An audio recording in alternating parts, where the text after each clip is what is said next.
Welcome friends. 2024-25 অর্থবর্ষের শেষ quarter অর্থাৎ fourth quarter, যেটা 1 জানুয়ারি 2025 থেকে 31 মার্চ 2025 পর্যন্ত চলে। তো সেই লাস্ট কোয়ার্টারের বিভিন্ন প্রকার যে স্মল সেভিংস আমি ডিটেলস আলোচনা করছি, তার সুদের হার ঘোষণা করা হলো এবং সেটা একই থাকছে, আনচেঞ্জড। এবার এই আনচেঞ্জটা কিন্তু বেশ কিছুদিন ধরেই চলছিল। তো লাস্ট যখন চেঞ্জ হয়েছিল আমি সেটা আপনাদের সামনে সেই টেবিলটা তুলে ধরছি।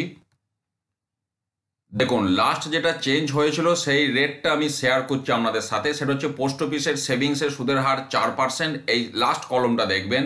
1 বছরের টাইম ডিপোজিট 6.9, 2 বছরের টাইম ডিপোজিট 7, 3 বছরের 7.1, 5 বছরের 7.5 এবং 5 বছরের recurring 6.7, senior citizen savings scheme 8.2, monthly income account scheme 7.4, NSC 7.7, PPF 7.1, KVP 7.5 অর্থাৎ 115 মাসের ডবল, আর সুকন্যা সমৃদ্ধি 8.2। এই রেট ছিল, এই রেটটাই রইল। এবং এখানে উল্লেখ করার মতো বিষয় একটাই, সেটা হচ্ছে পাবলিক প্রভিডেন্ট ফান্ডের সুদের হার 7.1%।